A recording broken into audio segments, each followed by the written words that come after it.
Welcome to The Missing Piece. Today I'm joined by a licensed professional counselor who is also a very good friend, Dillon Robertson. He works with a very specific kind of man, one who has spent his whole life showing up for everyone else and somewhere along the way forgot to show up for himself. We're talking about the Mr. Nice Guy, not a bad man, most certainly not a weak man, but a man who learned early that his needs don't matter. And that belief, it quietly destroys relationships, breeds resentment, and keeps him trapped in a cycle he can't even name. Today we're getting into what that pattern actually looks like, where it comes from, and what it takes to finally break free from it without becoming someone you're not. If any part of this sounds familiar, or if you have encountered clients like this, then this episode is for you. Let's get into it.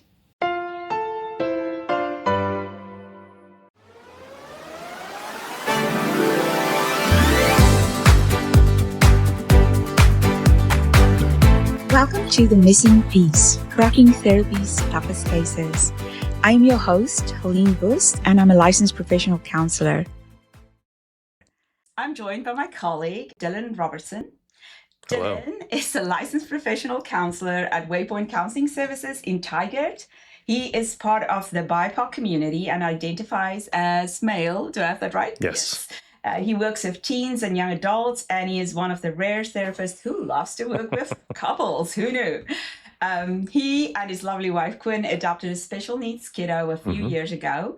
And what I've heard from Dillon is it was an incredible and meaningful journey, but also very complex. They also have a little girl, so life at the Robertson household is full and busy. We'll have Dillon back to talk more about adoption, DHS, and the complex and emotional terrain of that world, which I know nothing about and would love to hear more. But today I'm thrilled to have him here to talk about his life, his work, and the men's groups he and I are hoping to launch this summer. So welcome, Dillon. Hi, thank you for having me. Excited to be here. Of course. So Dillon, let's start with the nice guy syndrome. The issue that plagues Mr. Nice Guy is usually codependency and lack of identity. This shows up in what Dr. Glover calls the covert contract. So the contract goes, I keep you happy and let you walk all over me. And then you give me sex and love.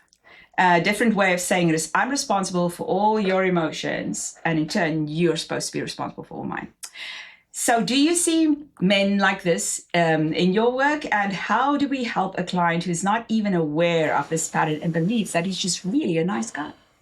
Yeah, I see this in almost every guy I work with, especially the guys that are married for a long time, in relationships, find it really hard to draw a line between what are my needs and how do I ask for those? And then what are her needs? Well, they must be more important than mine because, again, happy wife, happy life. It's if my partner, if my girlfriend, fiance is happy, then I can do what I want. I can get what I want. Getting sex, getting the freedom to, hey, can I go do this thing separate of you? Oh, have you earned enough credits with me to purchase this time away? Wow. So a lot of that is across the board in relationships, and it often shows up with men, sometimes the other way around too. When we look at this through a trauma lens, what we're really talking about is a fawn response. Pete Walker, he actually came up with this fawn, and he says that some children learn early on that they stay safe, and the way to do it is to appease the people around them, to become useful, or to delete the word no from their vocabulary, right? So how do you see this childhood survival strategy playing out in adult relationships? Yeah, it seems to be adaptive in the moment, keeps the kid alive, helps them to survive, and then it becomes maladaptive pretty quickly as they start to develop deeper friendships, relationships, usually between middle school, high school. Like you said earlier, I work with a lot of that age range, middle school, high school, early, mid-20s. And what I see is that becomes I'm going to do everything for everyone else. If I get rejected, if I don't get what I want, if I feel as though I've done so much and I'm not seeing the fruits in this relationship, they're is a lot of resentment that comes up and frustration. There's some explosive anger that comes out of nowhere seemingly, Right. but it's built up over time because this person has been trying to serve everyone out of a, I would say, so to speak, an empty cup.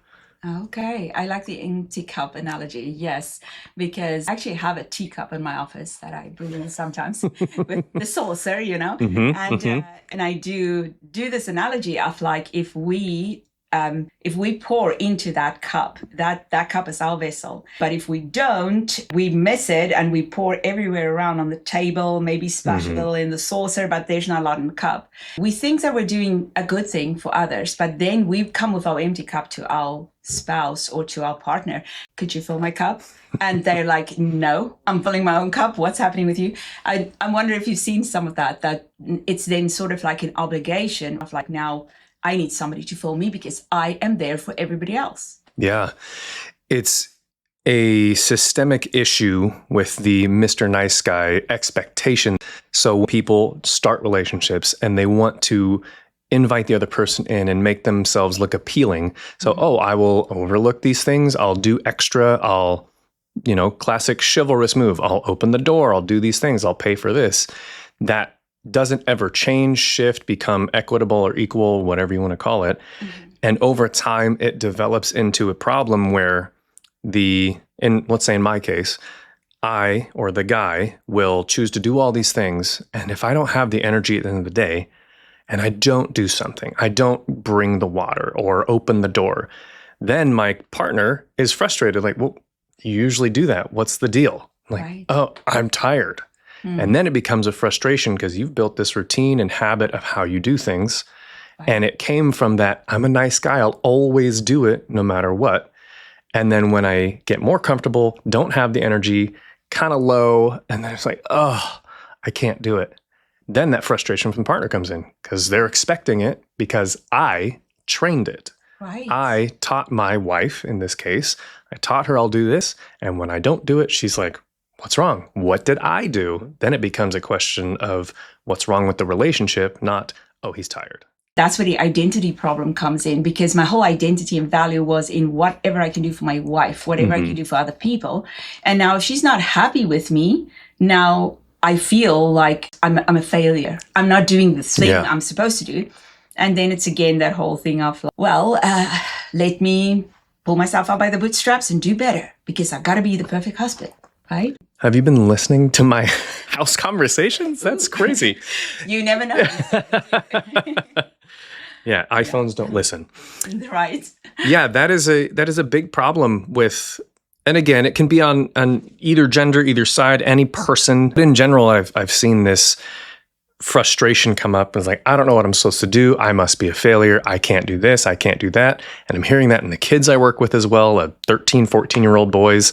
Mom says something they're not doing necessarily right. And the kid, I can't do anything right. And that becomes a catch-all statement of, this hurts. I don't know what to say. I don't know how to fix it. So I'm just going to end the conversation by saying, I must suck. I must be the worst. And then walk off. Exactly, right? So the little bit of a victim thing that you throw in there too. Yeah, I am just the worst. Yeah. Worst wife in the world. What can I do? You're not. You're great. You're great. Well, we have to ask my husband about that. We'll do that. Yes. Let's talk for a second about just egalitarian, right? Because I feel like you guys as generation are doing it so much better than we did. I'm from Gen X, and we had a different take still on it, because definitely what we grew up with is the man is the head of the house. He's the strong one. The wife is sort of childlike and weak. And but she, she has the uterus, so she takes care of the kids, all that stuff. Yeah. And the husband comes home, and from my culture too, where it comes from, and for those of you who don't know, I'm from South Africa. I remember my grandma said, I just make like a peanut butter sandwich for my husband when he gets home. She's like, honey, he worked hard. You cannot do that. Right. And she was reading it very well. She wanted me to stay married and to be happy. Right. So it came from such a good place. But there was also the thing for women of like, put some lipstick on before your husband gets home. Oof. You have to do that thing. And now we're getting into a total different subject. Sure. But I'm bringing it back to Mr. Nice Guy as far as, do you feel like there's at least it's going better because of egalitarian households and people, thanks to the queer community, to much more of like equality, right, in the Mhm. household? Or is this still something that maybe comes from childhood and is very much rooted in people? Yeah. Unfortunately, it is often the pendulum, and I don't often see it stay for long in the middle. And actually, you can look at each family and their generational problems and, here's what my grandpa and their grandpa and all those things. And oftentimes especially with the clients I'm working with, it is more of the, how do I figure out how to help my wife, how to keep her happy and make sure that I can go to work and make the money and do the things that are required of the male head of the home. Right. The other side of that conversation, anecdotally as well as with some of my other coworkers, having the discussion of what does it look like to create healthy boundaries to make sure each person is empowered, as opposed to, well, here's your gender role, here's my gender role, and there we go. Right. Being able to identify whether it's in a faith practice of like, hey, a Christian male head of the household, it doesn't matter who's the head of the household as long as someone's making the bread and someone's taking care of the home. Even the identification of the sex organs. And it's like, well, because you are able to give birth, you must stay at home and you have to rear the children. Right. Having these same conversations with my wife, I'm like, hey, how do we identify what is good and helpful for all of us, not just me, because I'm coming home tired from work. Right. And she's been home all day with the kids. She's not making money, but if she didn't do what she was doing, I couldn't make money. Yeah. She can't be tired, possibly. I mean, she's been napping all day long and eating bonbons. Yes, yep. And watching Netflix. That's what we do when we have little kids at home. Yes, that's all. That's all. I have to say, right, that I have been at home with my kids when they were little, and actually for a long time. And now that I'm working full time as a therapist, this work is nothing compared to raising kids. Nothing. And I'm working with trauma clients, right? And it can be really hard. But I have told my husband, I'm like, you have been lying to me. This is not so hard. To have a job is not as hard. But, we talk again about then the comparing. And I think most importantly for us to just play to our strengths, right? Mm-hmm. Instead of comparing with how much should I do and how much should you do, all that kind of stuff. Yeah. I want to bring us back just to, I want to go hunting in the past a little bit. So some of these guys were raised by very strong, controlling, or even abusive mothers. Some had emotionally checked out dads. There are other factors too, how does birth order comes into play, like being the oldest child or the middle peacekeeper child. Yeah. What can you tell us about that? What do you think about, the past? So birth order is very interesting because any of the research I've done and classes I've taken, it talks about just the nuclear family and that birth order.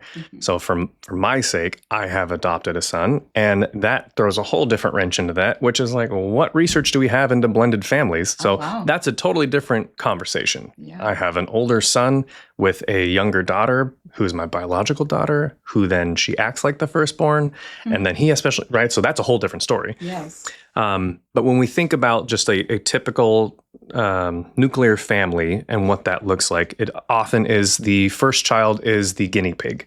So the parents are often more times more strict, have more rules, are higher expectations, communicated or not. It's that idea of, oh, this is who my parents are and this is what they're doing. I must live up to that. For sure. Then the second kid, like you said, becomes the peacemaker, especially if they're the middle child. It usually says, I need to be quiet because my older sibling is this, my younger sibling is that. I'll exist and I'll be okay, even when they're not. Even with some of our own coworkers, hearing some of the stories of like, yeah, this middle child, don't ever know what's going on. And then the youngest, we'll just say in a family of 3 children, the youngest gets kind of treated just like the baby forever. So not only is it more coddling, less rules, it also becomes a level of entitlement. And then take all 3 of these aspects up into adulthood. And all of them present differently, of course, but let's just say from the male side of things, looking into relationships and how that plays into the Mr. Nice Guy, it really becomes the lens in which I view things. How do I become the nice guy in this way? So I need to be the leader. So I'm going to tear myself down if I can't lead well. Yeah. I'm the peacemaker. Well, if I can't keep the peace, then I must have failed. And then the youngest one, I need to get what I need and I want what I want, and I can't do that. So I have failed, right? Each time it kind of changes the story, but the outcome often looks similar of X happened, I failed. Right, exactly. So value is so tied into that, right? Yeah. Value tied into those roles. And it's not that we just want to say males are the only ones who have this problem. Yeah. It's just like, I feel like I work with sort of 50-50 male and females, because in the trauma world, there's a lot of first responders and veterans that typically have more male people. So it's women definitely have this problem too, but for men, it feels to me like it's more hidden. It hasn't been talked enough about, this specific thing that I had a controlling mother, and now I'm with my partner. I look at them and I'm thinking, like, they're just like my mom. They're just like my dad, whatever it is, right? As somebody that was really controlling in your life. And we always hear that we marry our parents, but I think that can actually sometimes happen to the nice guy. And as therapists, we can see it. Yes. Hard to call it out immediately, but we can see it. And we're thinking like, I don't think if you say that about your wife, you're talking about her. Really talking about mom, Yeah. So what do you think about that part? Just moms being very controlling. We don't want to put this all on moms again. Of course. But for this particular Mr. Nice Guy, it seems like there was sometimes a controlling, even abusive mom in picture. Yeah. Yeah. To quickly address, all of these things can be shifted to any person, any identity type. Of course, it just depends on who they are, where they're at, what the relationship looks like. Yes.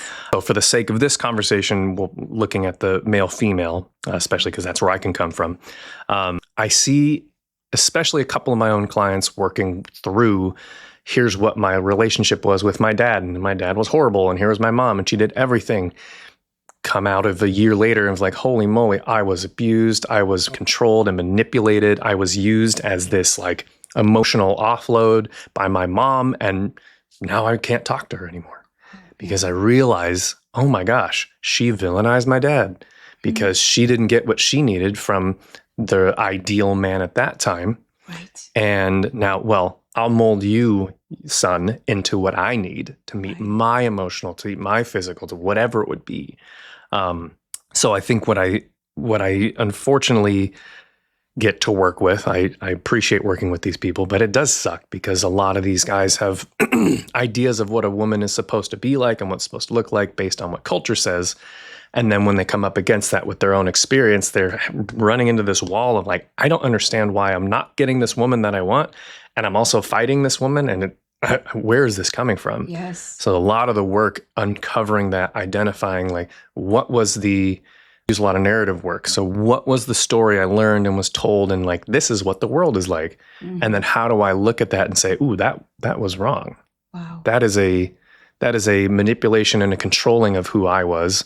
And then, of course, in your 20s, you learned that years ago. So now it's like, ooh, I got a lot of years to undo. And that work can take some time. But on the other hand, I've seen a few guys that I've worked with really push in and work through it. And with their girlfriend, fiance, partner, like really work through it in a way that is hard and takes time, but they can continue to work and grow and progress and make that relationship much more healthy. Never perfect, never looking for perfection, of course, but being able to start redeeming those pieces of masculinity, femininity in both people. Oh, wow. Yeah. Yeah, that makes a lot of sense. I heard you talk about also the part where the dad was not really there or emotionally unavailable, sort of in the background, and the oldest boy steps into that role for the mom, which we call emotional incest, which is a different kind of beast, right? Because not only do they feel responsible for her, but they start to feel like a partner. I've actually seen this in working with childhood sexual abuse, is that there's definite guidelines that you can follow and say, okay, this person has this and it fits. But many times they have those exact symptoms, but they have never been sexually abused. And I keep looking for it, I'm like, it looks like they have maybe been sexually abused by a mother figure or, maybe a babysitter who was female. And then we don't find anything. And so later I learned about emotional incest and all the parts of that. And that for a child, it's very hard to connect to mom as now I'm your partner. You tell me all your emotional stuff. You tell me how bad my dad is. You do all that stuff and I feel for you and you even cry on my shoulder, all of that. And to take that and put it in a little box, it's impossible. It's then I am your partner and that means sexually too. So even if there was never anything between that person and their mom, there might have been dreams, there might have been feelings about their mom that they're so ashamed of that they shut down. But at the same time, it comes from emotional incest, which is it's a whole different beast, like I said. Yeah. It becomes one of those scary things where as a man or a woman becomes older and they had that relationship, how do you identify that? And again, that shame, especially as a kid, you don't even know the word shame really.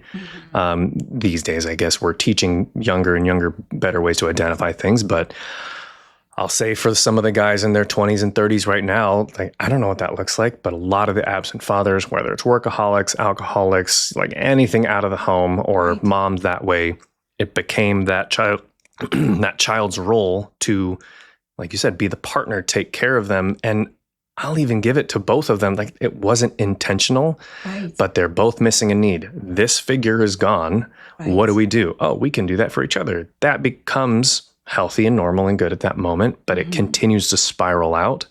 And that's where now we have language for it and there's more identification of like how to create healthy boundaries. But a lot of the work I've been doing, there wasn't anything there. It was like a lot of absent dads, a lot of moms and sons who are like, I guess we'll hang out, we'll be together. And it becomes hey, we're in almost every way together. Because, your needs are missing, mom, and I feel bad. I'm here to protect you because dad's not.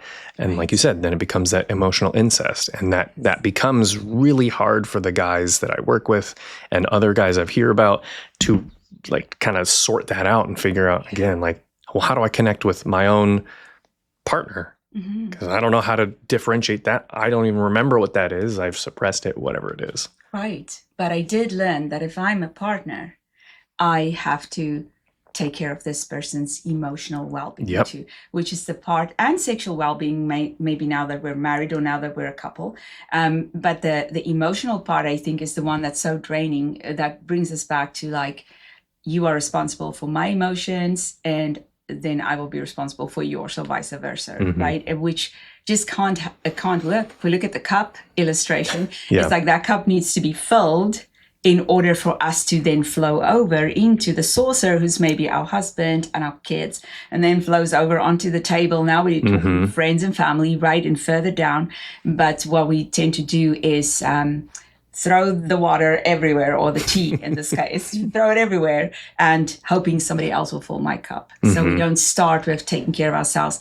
I'm wondering if you feel like this is also something that's prevalent with single moms. I mean, what an incredible hard journey for women to, especially if you have more kids, than just one. And then the oldest kid will very, very likely step into that role because they see mom struggling. She's trying to make a living and take care of everybody. And they'll step into that role of like caretaker and let me do it for my mom. It's my responsibility, and get a lot of actually accolades for it. It's like, thank you. You are my number one. You are my star. The mom would say stuff like that, meaning it really well, because I mean, we can all agree that that's a horrible situation for anybody to be in, to be a single parent, right? But do you see some of that with single parents? I will say I get the privilege to be trusted by a lot of moms with kids. And I would say in the last couple of years, I've worked with a lot of single moms with at least 1 to like 3 or 4 kids who have been estranged, divorced, something from a dad who has some sort of, I don't even say what they have, but they're just gone for whatever reason.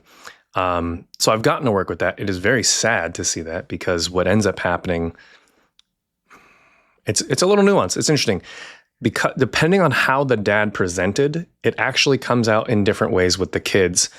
A few of the dads have put these like very unhealthy, I'll say patriarchal, misogynistic ideas into the boys. And then the boys treat mom very poorly and disrespectfully. And also then hold that like, well, I do have to protect mom and take care of her. And there's this weird dynamic of, I don't know how to get what I want, so I'm going to be rude. And I also don't want anyone else to mess with my mom, so I'll be aggressive and protective. And it's this weird dynamic that I've done a lot of work over the years with. How do we help a mom to become the mom again, not the partner, not the buddy, not the friend? Because again, if the mom is missing out on her partner, and then the kid, well, he's upset, he's sad, let's be friends, let's hang out, all well and good in the moment, but over time it creates a habit and a pattern of we're equal. Right. And the kid doesn't have a context and doesn't know how to work in that. So it's like, oh, well, you don't tell me what to do. You need to brush your teeth. You need to go eat. Like simple required things for everybody. Right. It's like, you can't tell me what to do. Now I have zero hygiene because you tried to tell me what to do and we're buddies. Wow. Yeah. So that's one dynamic. Yes. And then if there was whatever the other dynamics of a dad leaving, so that fatherlessness, which is huge, for whatever reason, then it becomes whoever the oldest is often is the one to try to bear the burden of the single parent. And it is really taxing on the single parent trying to figure out, how do I maintain my, not even trying to be the authority, but like, I need to be in charge for the reason of safety and whatever. Yeah, you need to be a parent. Yeah. And then the kid being like, well, me too. And especially if there's multiple siblings, you can't tell me what to do. I'm going to tell my siblings what to do. Right. And then this person acts like this towards the oldest, and then this oldest acts like the same way towards the younger. And then everyone's confused, like, what's my role? Why are you acting like this? I don't know why everyone's mad at each other. Exactly. Well, we're all mad. We're all hurt. Yes. Yes. Oh, wow. Yeah, I wonder if we look at Mr. Nice Guy and we said it's usually a genuinely nice guy, so it's more your empathetic type guy. And as a kid, if this is like the oldest kid and he's more empathetic, then if the dad is aggressive like that, the opposite would happen. He would like hate that and never want to be like that and just want to be kind to mom and do everything good. And if he gets angry like dad, then that's a failure. That's a problem, right? So he needs to just be so nice and take care of everything with mom. And it's a parentification, right? That we talk a lot about these days. That kid, like you just said, they became equals. And so if we're equals now, then where do I go from here? I've never just been taken care of. So it's hard for them to be taken care of. They feel like their whole identity is about taking care of others, taking care of mom, taking care of my wife, taking care of my kids. This is all on my shoulders, which is a very heavy burden. But there. Yeah, it becomes this really It's the idea of the, in my brain at least, comes the toxic masculinity, toxic femininity. Because what happens is we can villainize the one and then heroize. I don't know what the other side is, Right. but it becomes like this one's bad, this one's good. Therefore, I will act more like this, like you just said. Like, oh, dad's bad, so I need to be good. Right. And again, that explosive anger. Well, where does that come from? Well, I can't be angry. Right. Rather than learn healthy language, healthy boundaries. Hey, I'm really angry right now, mom. It's like, ooh, mom can't handle that. Okay, I can't tell her my emotions anymore. Right. And then later it comes out in a relationship 2 years, 3 years down, and you're freaking out. And you're like, I don't even know why I'm so mad. Right. And she's like, what is your deal? Like, why are you freaking out all of a sudden? You're like, I guess I've been bottling all this up. Right. I guess you have. Yeah. It's like putting the Mentos in the Diet Coke and it's like, whoa. Oh my gosh, that's the blast from the past. Yeah, my kids love to do that. Yes, I'm so glad you brought this up. This was on my talking points, but we went off of it. So it's all good. We'll just keep going. That toxic masculinity, right? That plays into that too. And I think what I've seen a lot with just Mr. Nice Guys is that they genuinely want to take care of people. They feel like this is my value. This is what I'm here for. I'm supposed to do this. So I want to bring it back to the good and bad that you were saying. And me and you are going to do these groups, right? We call it the stand-up guy because We didn't want to call it no more Mr. Nice Guy just because it makes the partners really mad. If we're going to make this guy into not a nice Not guy nice anymore. Yes.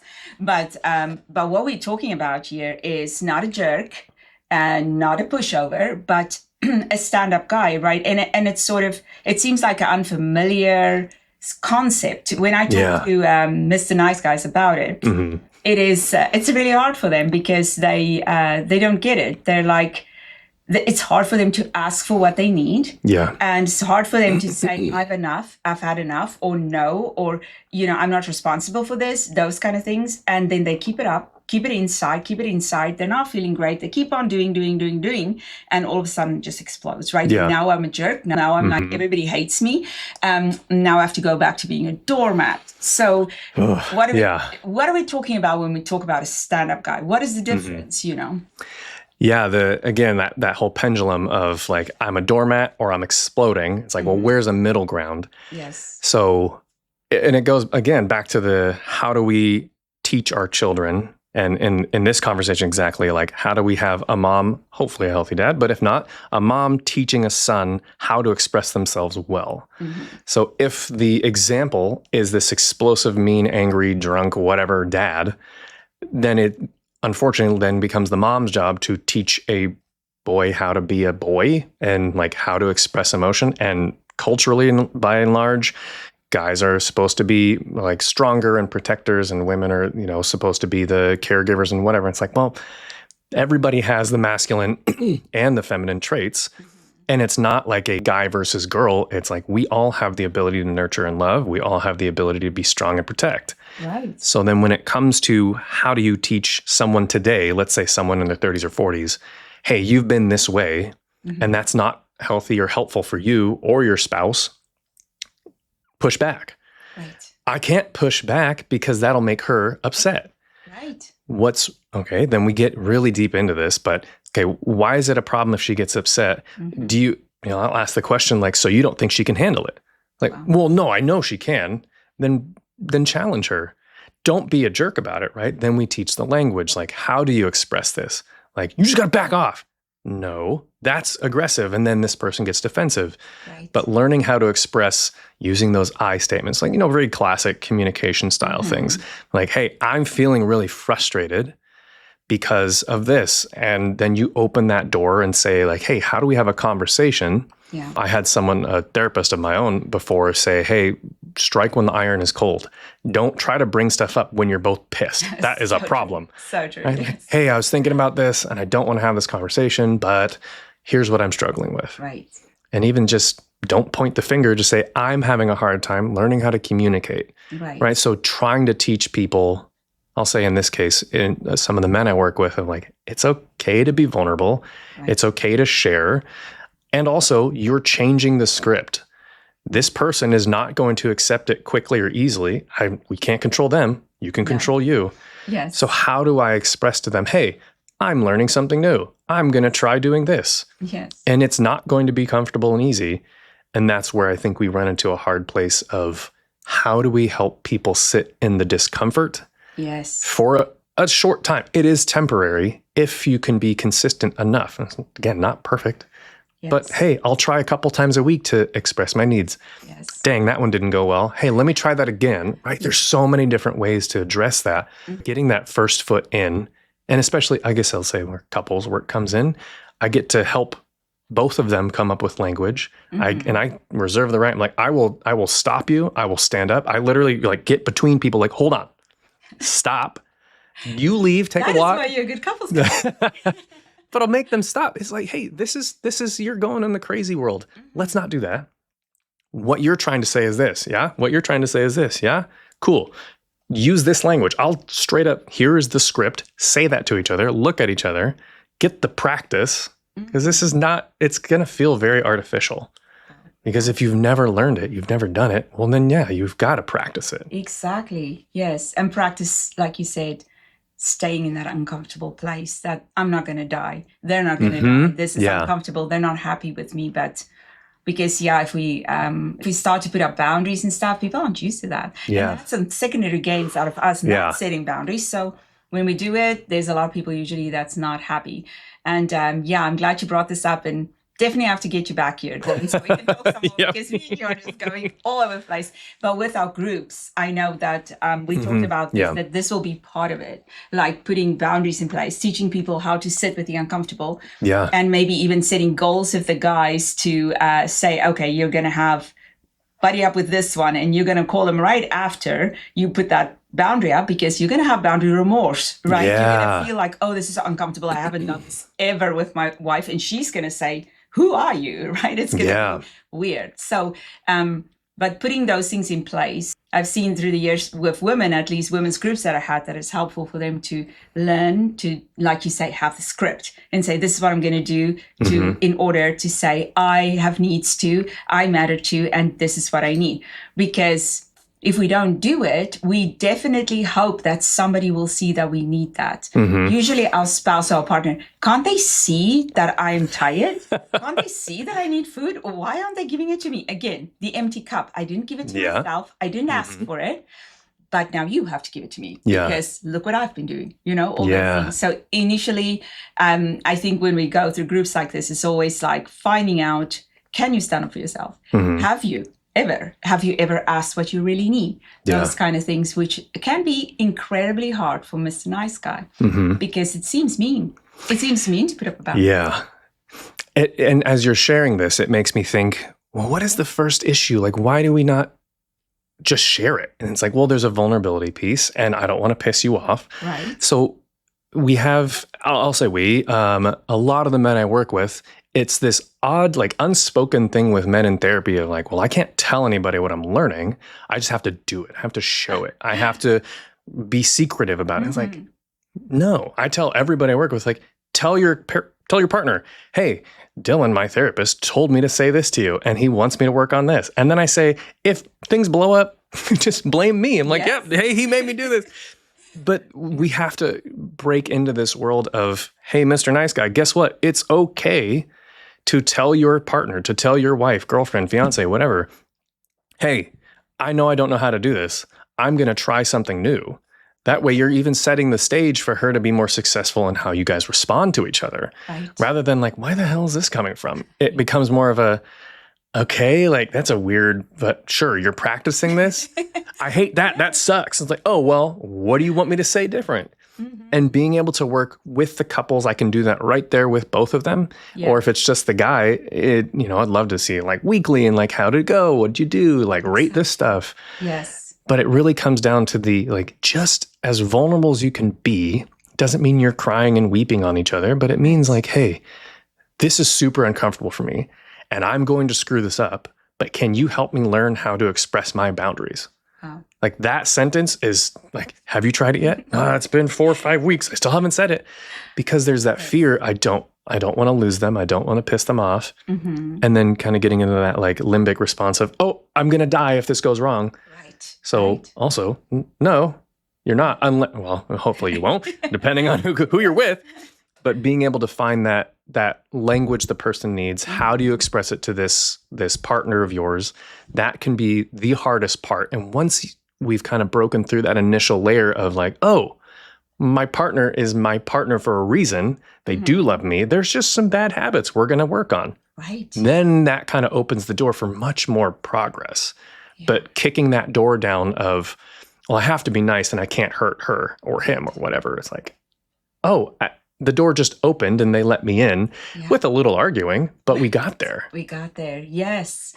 I love that, Dillon. I love what you just said about giving them the verbiage and blaming the therapist. I do that all the time too. I'm like, just tell them it was me, you know, and because it's no nose of my skin, or no skin of my nose, right?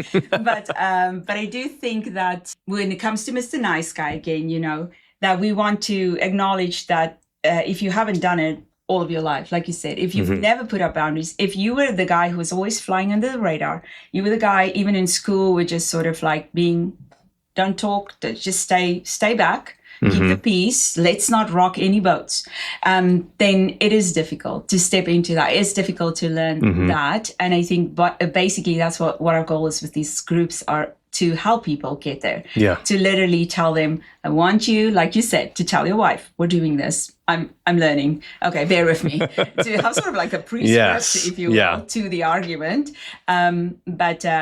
Because yes, I tend to do that with clients too. I will say, okay, Monday night, you're going to do this because I see you Tuesday morning. Right? I'm going to talk you through it. I'm going to talk you through that, like, oh, I want to take it back. I don't want to say it. Right? That kind of thing. So, well, we are getting to the end here. And I think we have, just touched on so many things that I have here. I want to ask this one thing that particularly, I think you can tell me. I definitely don't know too much about this. I am from a different culture. Yeah. But I'm also part of the privileged white race, So sure. I want to bring another layer into this. Different cultures have different ideas of what it is to be a man, right? And how can these factors compound the nice guy syndrome or the struggle to find an authentic identity?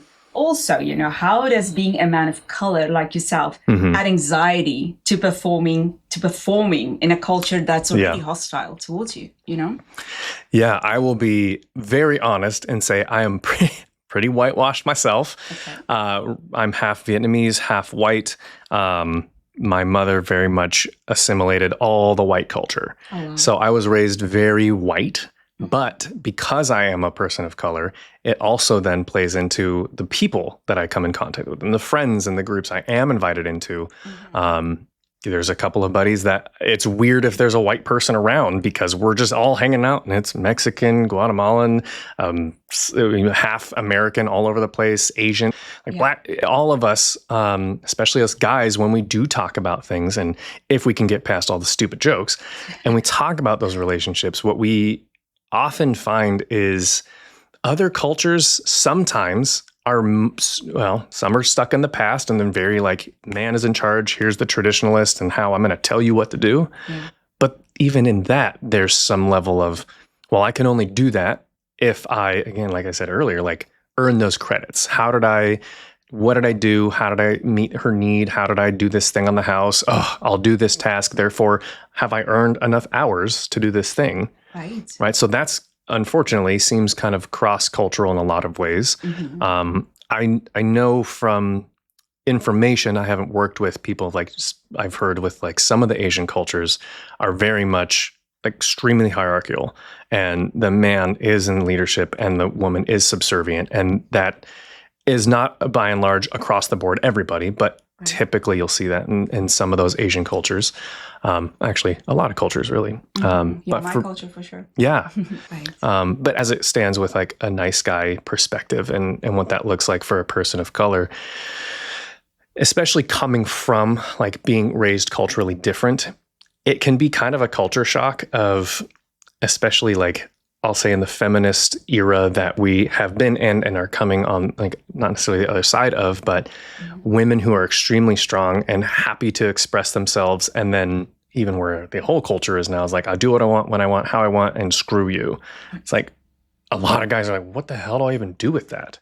Right. And so it requires either you have no one because you're holding these like very strict boundaries of here's what a man is, or I guess I have to become a doormat, so to speak, to get into a relationship. Right. And then again, then you're hiding this part. It becomes resentful. You explode. Where did that come from? You've always been so nice. And it unfortunately kind of seems to always work out in the way of something's been hidden. And then I get resentful. So I get pissed. Right. Wow. Yeah. That's a whole different avenue that we can explore, with just the Me Too movement and the feminist movement and all of that.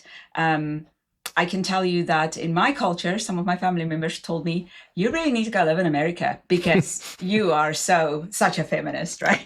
And it was not said in a good way. It was definitely not a compliment at the time. But yeah, here I am. So I want to say about that too. I've seen Mr. Nice Guys who goes the opposite then is it's hard for them to be spontaneous now. As Mr. Nice Guy didn't plan on perpetrating any women that want to be respectful towards women, but it can go the other way where that thing of him not asking for what he needs becomes bigger. Yeah. Now he even more doesn't want to ask because is she really giving consent? If she says yes, maybe she doesn't want me. is she sure she knows what she wants? Yeah. It becomes like even a more sticky situation. So no, there are so many ways we can go with this, but I have to end us out here. And, just thank you so much for all your insight and your experience. I'm definitely having you back here, my friend, because we have a lot of more things to talk about. Yes, we do.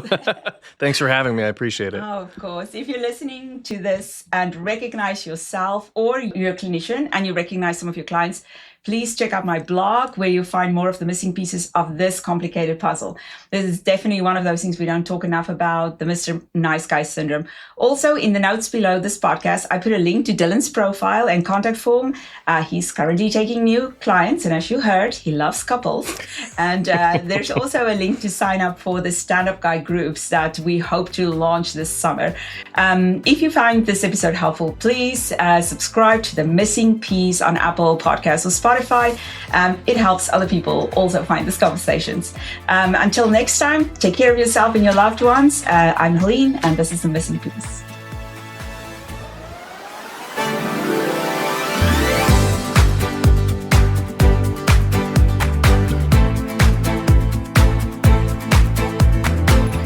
Thank you for joining me. I'm Helene Wurst, and this is The Missing Piece.